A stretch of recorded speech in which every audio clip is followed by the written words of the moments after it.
Today, inshallah, the subject of my khutbah is Deen O Dunya. Every Nabi came in this world for only one reason.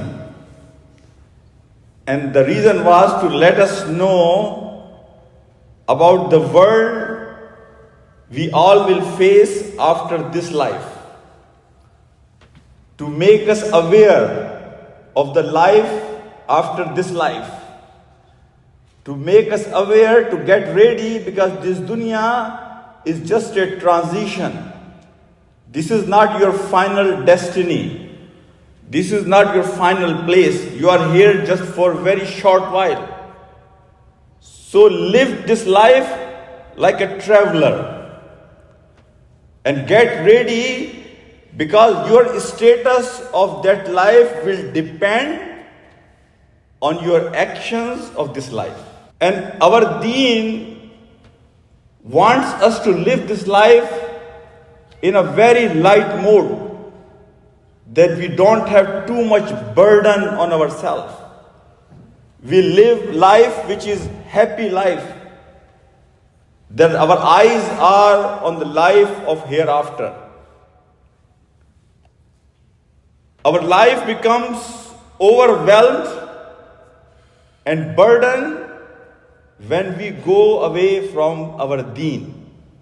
And that is the reminder, inshallah, today that I want to talk, that our Deen is not for Rahbaniyat. Our Deen doesn't allow us to go away from this dunya and live in jungle, or just confine yourself to masjid.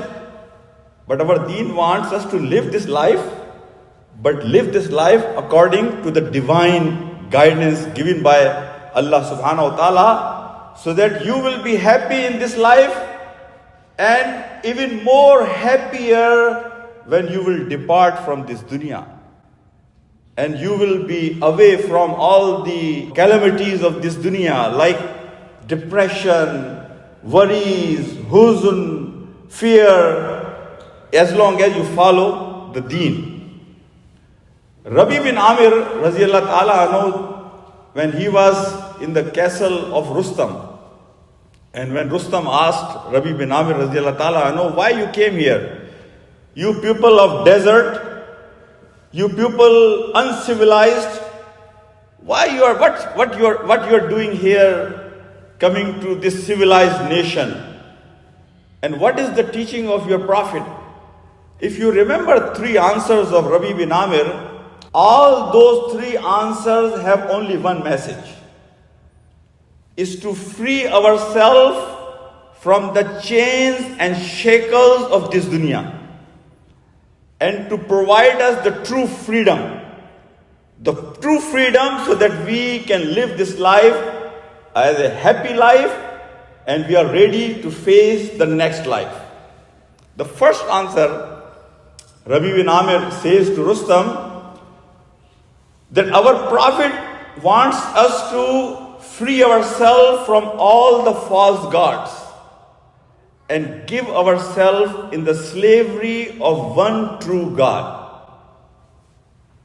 I know when I say this, it sounds very easy, but let's look at our life. Most of the time I have seen movements, they want freedom from the religion.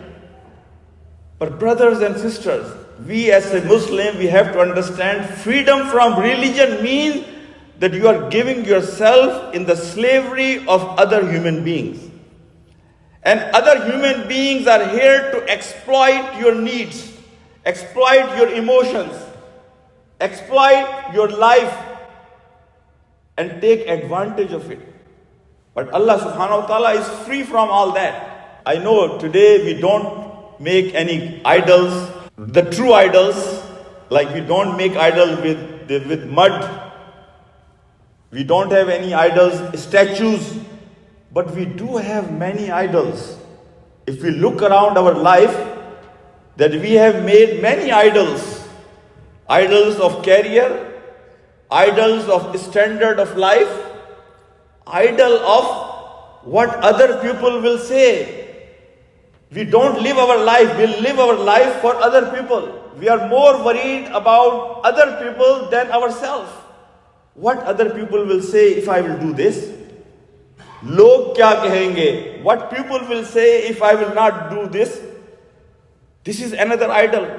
There is another idol. We try to make people happy and then we try to keep them happy.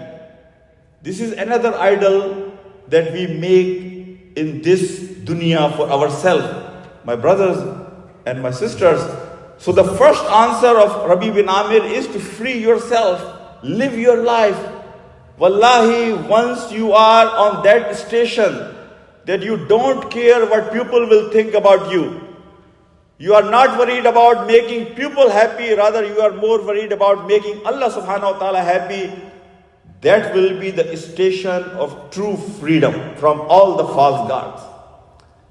The second answer of Rabi bin Amir, that our Nabi has come to show us the narrowness of this dunya and introduce us with the wideness of the akhirah. Khairan wa abqa, the life which is better and everlasting. Here I want to share with you two concepts. In this life, my brothers and my sisters, sometimes we work so hard for certain things that there was no need to work that hard.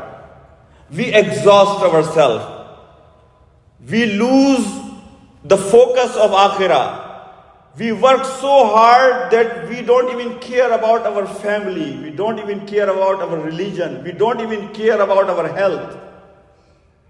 And end of the day, when we look back, we realize that there was no need for me to work that hard.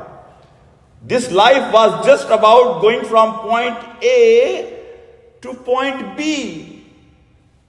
And I may have lived this life in a very light mode without having so much burden on my shoulders. And why did I do what I did? The second concept, there are certain things in life we feel like that if I will not achieve this, this is a life and death situation. If I will not achieve this, that means this is end of my life. But once you pass that point, you realize that that thing was not that important. And I was thinking it's a life and death situation, but truly it was not that important. Child is insisting about something, a little toy, because that little toy is everything for him, for his life. That if he will not get that toy, that's end of the life. Same concept. As we grow, the name of our toy changes. The name of our toy changes. From that little child's toy, it changes to career, it changes to business, it changes to bank balance, it changes to having a mansion in this dunya. It changes, but the same concept, my brothers and my sisters. But let me tell you one thing. When you and me, may Allah subhanahu wa ta'ala protect us, when you and me will go close to our death time and we will look back, wallahi, most of us we will regret. Most of us we will regret that the work I did, I worked so hard, there was no need for me to work that hard. The things in this life that I was thinking that I cannot live without it, end of the day, those things were not that important. My brothers, world is changing. There was a time when the world was for takasur, alhaakumut takasur, hatta zurtumul maqabir, was for more and more and more. Accumulate as much as you can, get more as much as you can, no matter how, no matter what. But the now world is going towards minimalism. You all might have heard this term, that from takasur, endless accumulation of things and wealth, people have realized by accumulating objects, you cannot attain the true happiness. So now the world is changing, going towards minimalism. Then let's have a life, what minimum is required to live this life as a happy life. They are not Muslim, but they have realized and they have got the same concept what our religion gives us, my brothers and my sisters, because the mindset of takasur, accumulating as much as possible, makes you greedy, makes you selfish, makes you self-centered, makes you unhappy no matter what you get, because that is the very nature of desires.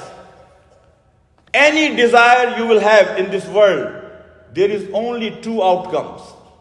The first outcome is, once you will attain that desire, the next desire is ready for you to attract. And the second outcome is that if you will not get the desire, then you will get angry and you will get sad. That is the true nature of the desires. So that is the mentality, mindset of takasur.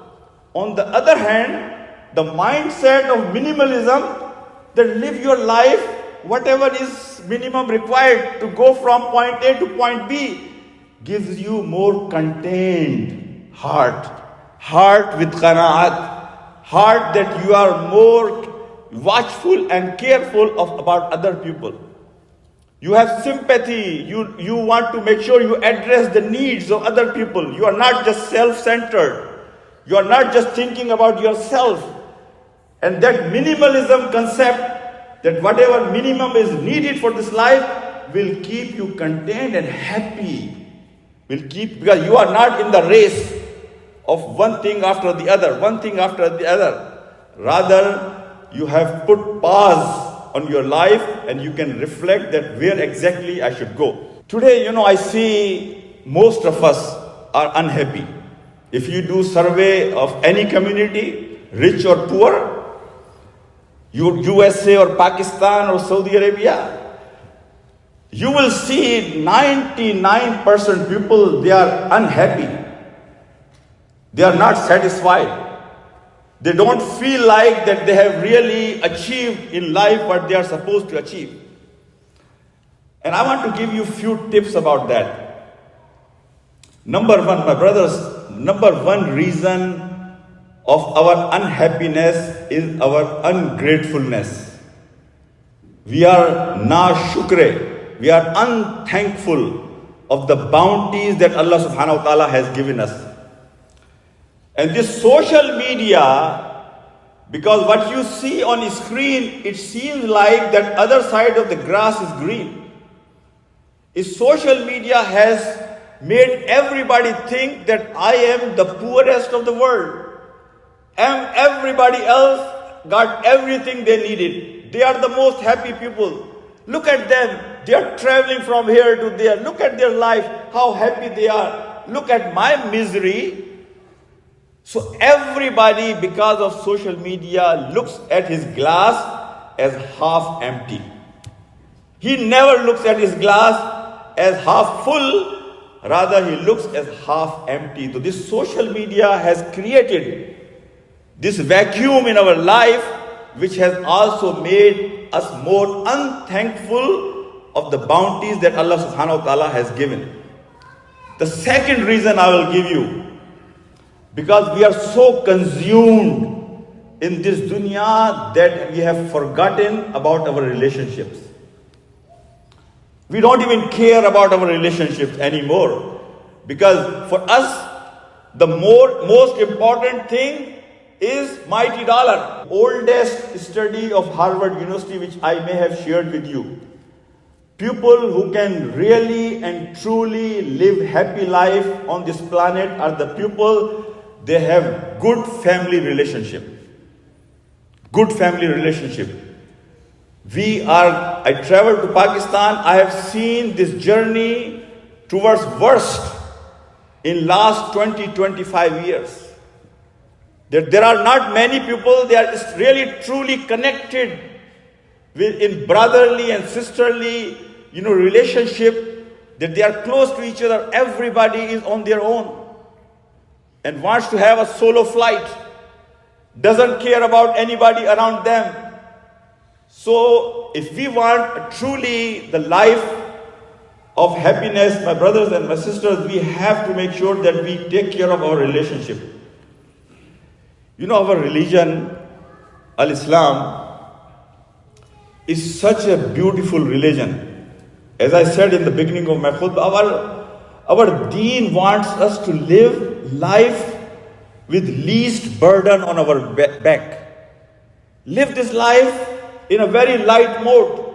Live this life so that you will be happy in this dunya and you will be happy in the life hereafter. This Deen, which is the most precious Deen that Allah subhanahu wa ta'ala has given us, that we don't value. We have the diamond, we don't value. We have the book of Allah subhanahu wa ta'ala, which is the only book on this planet to guide us.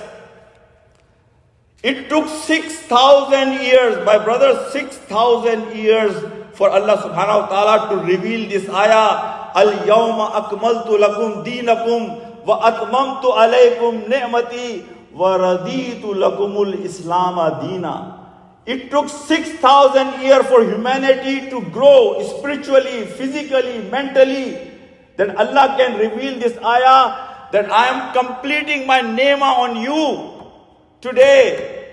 And I have chosen Deen al-Islam for you. And this ayah of Quran, Inna nahnu nazzalna zikra wa inna lahu lahafizun. This ayah Allah never revealed in any holy book before. It took 6,000 years when Allah is revealing this ayah, that I am not only protecting the book that I have sent you, the message al-Quran, I am also going to protect the life of the role model for you for the rest of the life, Prophet Muhammad sallallahu alaihi wasallam. So Allah promised not only the protection of the Quran, which we have in our hand, Allah protected the life of the Prophet Muhammad sallallahu alaihi wasallam, so he can become role model for us. And Prophet Muhammad sallallahu alaihi wasallam is the only human being on this planet for whom Allah subhanahu wa ta'ala has removed this separation of private life and public life. Allah made Prophet's bedroom life as a public life for you and me, so that he can be our role model. When Allah has given us such a beautiful deen, then how that as a Muslim we will be unhappy, unthankful? I just want to give you one aspect of this deen. When we talk about interest, usury, sood, a lot of time we feel like, sood is about just getting 2%, giving 2%, 3%, this percent more on whatever loan you take. Let me give you a little introduction. Sood, interest, my brother, is not just about giving more money or taking more money on the loan. It's a mindset. It's an approach. It's your paradigm about life. Because the person who is involved in interest is basically, that person has certain qualities that you should know. That mentality, that mindset is the mindset of accumulation. That's the mindset of taking advantage from the needs of the people. That is the mindset to recruit agents so they can market your product, your ideas, to make people buy things they don't need. There is a word called israf. People will spend money on things which are halal more than what they should. And tabzir, people will buy because of the advertisement and temptation things which are haram, which are not allowed in this deen. On top of that, my brothers and my sisters, this mentality of sood, because of this, will create unnecessary competition in the society. People will get jealous from each other. Imagine if you see a person that you know that he has taken advantage from your needs. He has exploited your needs and he has put you down. You are going to develop hate against that person. That hate, unhappiness, and always we are on a mode to accumulate more. That's the mentality of the person or the society or the community which is based on interest. And look at our religion. Our religion has totally different mindset. The mindset of brotherhood, mindset of helping each other, mindset of giving shoulder to each other, mindset if the brother or sister is in need, then I should move forward to help. It's a totally different mindset, my brothers and my sisters. Imagine the contrast of the people who live in a society with the mindset of interest and the society with Islamic values of brotherhood and sisterhood, like Prophet Muhammad sallallahu alaihi wasallam has developed, in Medina. So it's not just about money, it's just a different culture. It's a totally different culture, totally different mindset, totally different approach. That's why soothe interest is the only thing, not adultery, not, any other thing, any other sin, even shirk. Allah has not declared war against anybody except one thing, which is riba. That's why Hazrat Umar says, even stay away from the dust of riba. Dust of riba. May Allah subhanahu wa ta'ala give us tawfiq, brothers and my sisters. I will conclude with one thing. Wallahi, there is a day coming. There is a day coming for you and me, sooner or later. That day, on the poorest of the poor of this ummah, on the poorest of the poor of this ummah, the Pharaoh of yesterday, he will admire. He will have hasra. He will have hasra. I wish that I am on his place. I have the iman. I had the iman of this person. The poorest of the poorest person will be better than the Pharaoh of yesterday. At that time is coming. As long as we believe and we hold on to our religion, that's why one of our sheikh, he says, protect your iman. Protect your iman up until you reach to your grave.